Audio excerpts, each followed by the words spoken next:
Definitely. Definitely. So do you think, like, do you consume animal products, I guess I should ask? Like, do you consume animal products 3 times a day? Like, is that something you prescribe to? I do. I don't eat meat, but I'm not vegan. I actually grew up on a dairy farm. Oh, okay. Yeah. So you kind of learned to push away from dairy, probably? Or do you still consume dairy? No, I do, actually. Yeah? Yeah, I don't know. I know that there's like a lot of really awful shit circulating. Yeah. But I've also like gotten the opportunity to tour a lot of farms around Canada, and I mean, from what I've seen, like, I mean, I've never seen anything like that. But on the end, yeah, within a year or two, when the cows can't produce the same amount of milk, yeah, what happens to her?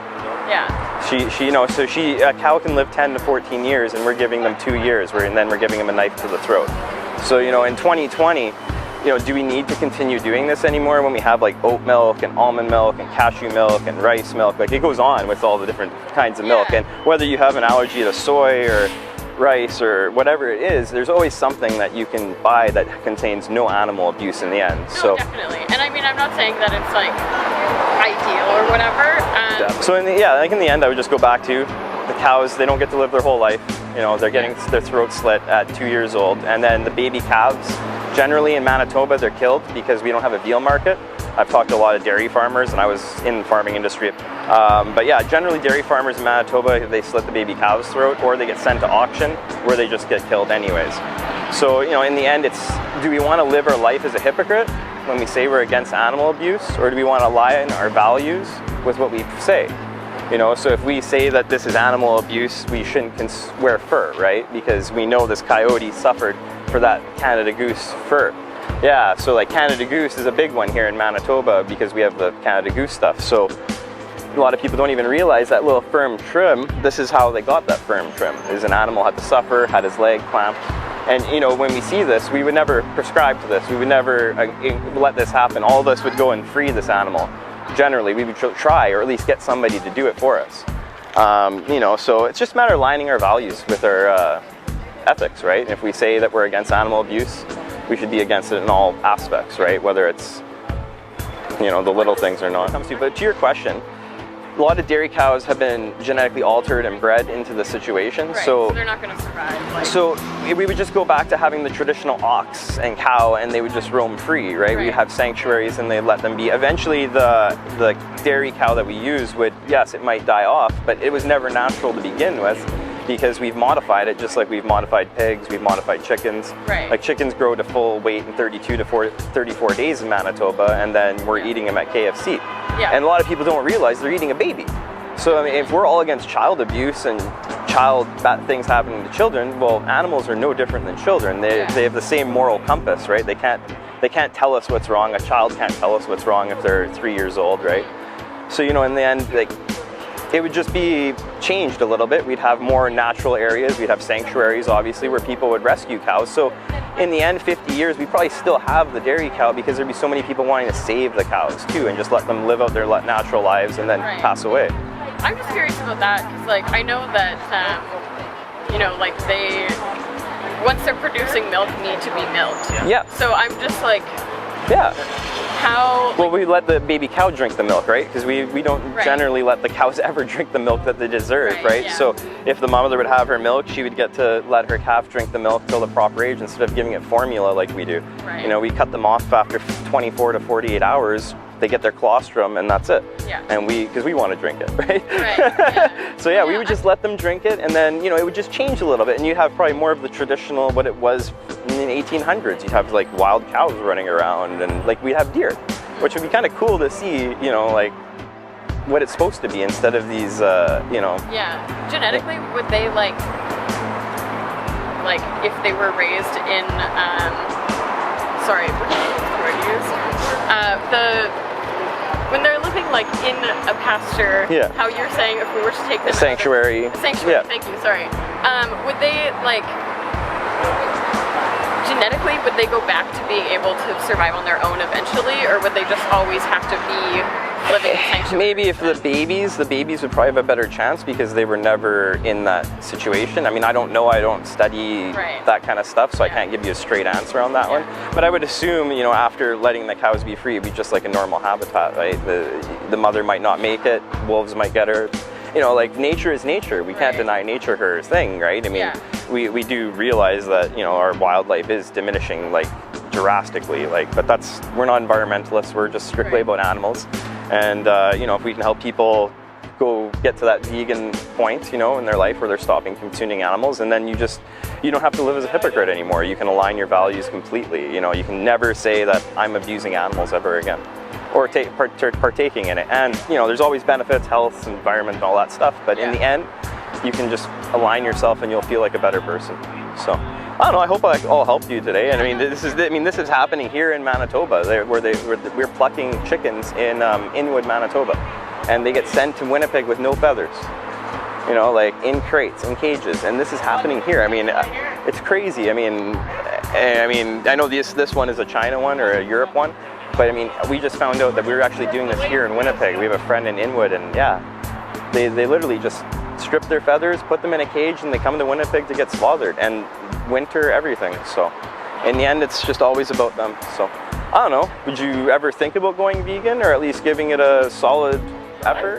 Could I give you something to maybe help you out? Maybe some things? I don't know, do you have a phone or anything? Do you want to take a picture? Are you fine with taking it? It's up to you. I don't want to, it's up to you. I just want to give people the option to take a picture, and then, that's a cool idea. You know, then they can do it that way. And then, I mean, if you guys are fine with it, that's fine too. But I mean, no, that's a good idea. It's a great way. And then so on here we have some free support systems, Vegan22 and Kickstarter PCM.org, some resources, and then all I ask is just watch the best speech you'll ever hear. Try and watch this the speech on YouTube and get through it. He does a really good job of articulating basically what I'm trying to say. So great, thank cool. you. Thanks for your stopping and talking with me. Have a good night, guys. It's detrimental to our health. Well, you eat a burger and how you feel after, right? For sure. And you eat a... So what like, how's fish classify that? What do you guys consider fish? Well, fish is a sentient being, right? Like, they can think and they can feel pain and they know all this. So, you know, in my aspect, I would say we shouldn't consume fish. We're overfishing our oceans. We're polluting our Winnipeg River system. So, I mean, if we eat pickerel out of the Red River, I mean, it's getting sewage, it's getting all kinds of pesticides runoffs from the farms. I'm an ex-hog farmer, so with hog farming, the amount of chemicals we use, and then body parts that actually get put into those lagoons, and they get sprayed onto our fields every year, and then we get a heavy rain, runs into our ditches, and before you know it, it's in Lake Winnipeg. So, I don't know, it's something to think about. I just can't believe how this girl's standing still. I don't think I could do it. Well, you don't know when you feel so strongly about something, you find the extra, like in these farms. Yeah, for sure. Every animal is just like us. We're animals ourselves. We just evolved. So that's what we're doing here. We're trying to align people's values with what they see. And you know, when people say this is animal abuse, you know, we ask them, you know, do you consume these animals? Another problem is, what are we gonna eat then? Well, we can eat beans. When you solve it all, and eat it, right?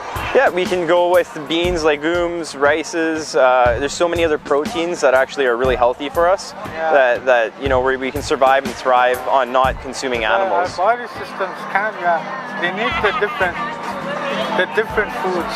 Well, the fats and stuff like that you can get from different things. There's gotta be enough, there's more than enough out there. So and in 2020 we have food everywhere in grocery stores that makes things vegan. So it's just a matter of like simply saying there's the dairy milk from a cow, or we can go oat milk, almond milk, rice milk, soy milk, whatever suits your boat. You know, if to the leaves. Well, exactly, and why? That was our first meal. Exactly. Leaves, Well, like plants in general, right? So it's aligning our stuff with that. So yeah, that's what we're doing, trying to help people make that switch and just align themselves with their. One person at a time. That's kind of how it works. Do you only use it, or someone else uses it? Well, our group, we're the only ones that use the masks, like for what we do here. But the masks are used anonymous on the internet and stuff like that. Well, you do only for animals. Yes, animals, exactly. Yeah, we're all about animals connection. That by simply stopping consuming animal products 3 times a day, you're no longer abusing animals 3 times a day. So it's a really simple connection to make. So it's just a matter of taking that dairy milk and saying, I'm going to go for oat milk today, or rice milk, or almond milk, or soy milk. And there's so many benefits that come from that, or health or whatever.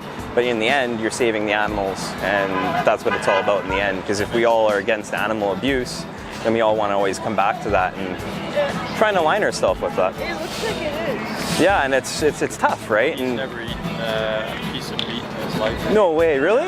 We're just doing research, and I'm an ex-farmer, so I know what we did to animals, and I couldn't live the hypocrisy anymore of saying that I don't want to be an animal abuser, or because when I pig farming and stuff like that, you kill pigs every day, and now, I could never align myself with that. So by stopping eating animals, now I can completely say I'm, no longer abusing animals, and I'm caring for animals.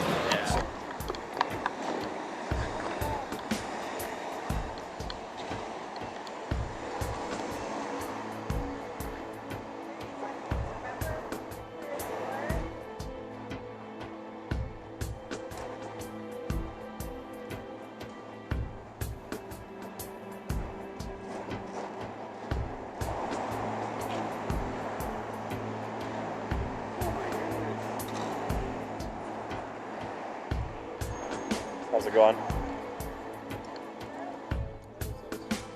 So when you see this, would you say that's animal abuse?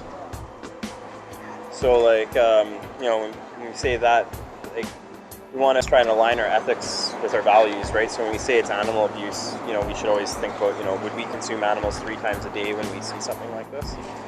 So like this is for Coyote for a Canada Goose jacket, which are made in Winnipeg.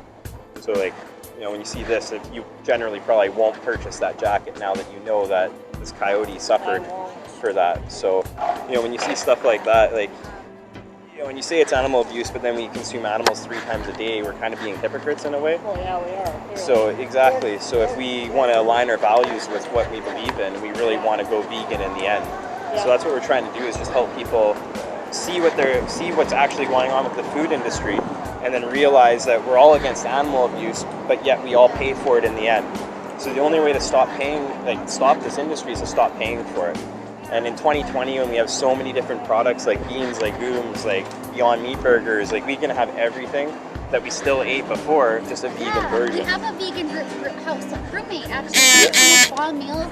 She taught me how to make vegan French toast. It was so much better. So much better. And when you ate that, you're not being a hypocrite anymore. That was a non-violence plate. Yeah, my dad won't allow meat in the house actually. Yeah, so that's what we're trying to do, is just help people realize that when we go to the store or we consume animal products 3 times a day, we're paying for something we don't all believe should be happening. Yeah. So, we're just trying to help people align their values with how they believe in. What the fuck is wrong with them?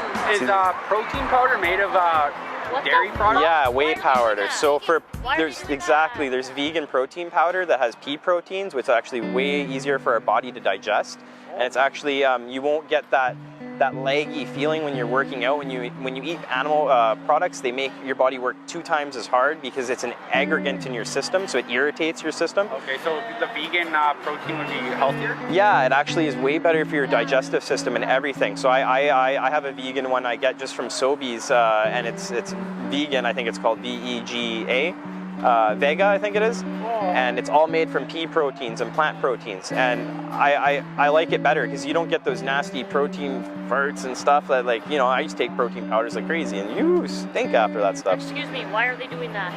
So the dairy industry, you gotta imagine if you're a worker and you're working in that industry, and these cows, if you're a cow and you're being forced to do something, you don't necessarily want to do it, right? Look at that. Yeah, so I know it's really hard, but these are how these massive industries work when there's only 1 employee or 3 employees for a couple thousand. Oh my god, I'm actually getting worked up. Yeah. So